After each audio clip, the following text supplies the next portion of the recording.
back here on HQ. Amanda, life comes at you fast. Yeah. In college football, because after week 1, we were talking about Notre Dame. For sure, they're going to be in the CFP. And then week 2, NIU beats them. And now we're talking about, is Notre Dame going to be in the CFP conversation at all? But getting on the right path, it all starts with Purdue. Notre Dame versus the Boilermakers this Saturday on CBS, 3:30 p.m. Eastern. Purdue's last win against Notre Dame came all the way back in 2007 at home. Notre Dame, on the other hand, they have won 6 straight games following a loss, looking to get things back on the right track.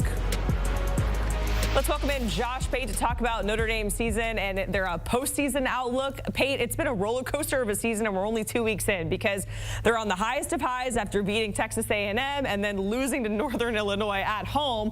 What does Notre Dame's path to the CFP look like, if it's still a possibility in your mind? Our boy Tom Fornelli, I think, put it best. It's like, why are we even talking about a team that lost to Northern Illinois at home having a playoff path? And he and I are kind of joined at the hip on our takes on the 12-team playoff. Of course, there's still a path. Outside of Florida State, no one's mathematically eliminated from this thing, and I don't even think that's math. I just think it's common sense. I was listening to Marcus Freeman in the postgame, Jacqueline, and yeah, everyone knows they just lost, but then he says, we've been here before. That is the problem, because they have been here before. There are multiple losses as double-digit favorites under his tenure already, multiple losses as against unranked teams at home in his tenure, and before that, they hadn't done that in quite a while. So I'm not so much interested in what happened after the fact, because you can't change that. I'm more so interested anytime these big upsets happen in whether the head coach knows why. Like, can he put his finger on it? Because we can sit here and speculate. That's what we get to do. That's what a fan gets to do. Head coaches are paid the millions of dollars they're paid to have answers to the questions that everyone is asking. So Marcus Freeman doesn't owe anyone that other than his team and himself. But, like, when they get back to work this week, is there confusion, or is there a clear understanding? We looked slow and lethargic in week 2 after we looked faster than A&M in week 1 because of this or because of that. Because if it's just a flip of a switch, they're still good enough. They've got low margin for error because their offense is not great. They're still good enough to compete in every other game they play. But if there's kind of a back to the drawing board mentality, week 3 of the season is not the time to be going back to the drawing board. Yeah, and just a reminder, against Purdue on CBS, 3:30 p.m. Eastern on Saturday. Now, Friday night, we do get a ranked-unranked Big 12 matchup with Arizona, Kansas State. Arizona, they're riding a 9-game win streak. What are you keying in on this matchup, Pate, considering the Big 12? It feels like it's wide open and anybody could win it. Yeah, so the Big 12 really screwed us up here because there are multiple games featuring Big 12 on Big 12 teams that aren't conference games, and somehow this is one of them because it was scheduled before, realignment went crazy. I have watched the first 2 weeks as Kansas State's kind of messed around with their opponents. They, frankly, could have very well lost to Tulane last week. But if you think about the profile of the Kansas State team we all expected to see, you think about Avery Johnson running a whole lot from the quarterback position. And he hasn't really done that so far this year. So that's the first thing I'm looking for is have they sort of taken the hose pipe and just folded it up until the big time games get here and then they unload it. Maybe not the way I would advise them to go about their season, but maybe that's the way they have gone about it. And then on Arizona's side, this is an anonymous top 25 caliber team, Jacqueline. The quarterback to wide receiver combination there, in any other world, when the coaching staff left, probably would have hit the portal for greener pastures. Green in the form of money, mind you. They didn't, and they stayed there. Both of them are future first-round NFL guys. And so you could argue the 2 most talented people on the field will be the underdog road team in Arizona, and that's a Friday night, as you said, sort of a standalone-ish game. Both teams in Kansas, by the way, are playing on Friday nights. UNLV coming into whichever city Kansas is playing in this week with stadium reconstruction. So it's going to be like the biggest billboard for the state of Kansas that the sport gives us all year this Friday night. All right, let's talk about Oregon as they're taking on Oregon State and renewing that rivalry. It's been 2 straight weeks for Oregon where it feels like a win was a lot more difficult than it should have been. We know Corvallis is kind of a weird place to play, but what do you want to see from Oregon in this spot, Pate?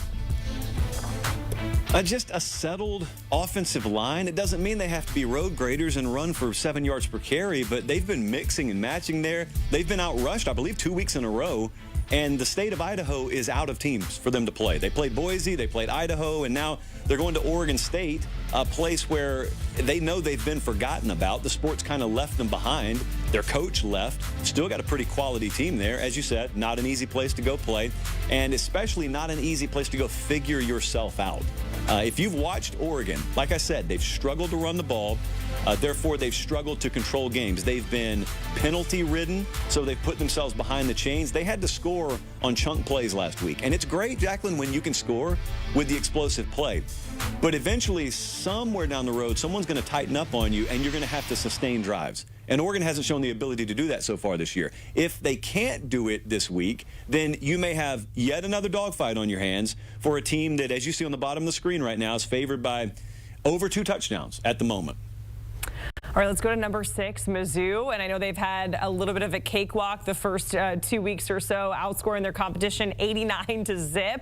But they are taking on number 24, Boston College. How big of a test is that going to be for Mizzou? I think it's the biggest blessing in the world that Boston College already went on the road and beat, at the time, top 10 Florida State. How long ago does that feel, by the way? Because that gets everyone's attention in Columbia. And so Boston College will go in there now, and Missouri, kind of like Oregon, albeit at home, laying 2+ touchdowns to Boston College. I think it's kind of the other side of the coin. I think a lot of people will look at this and say, Missouri better be careful. You know, what if Boston College sneaks in there and they hang around?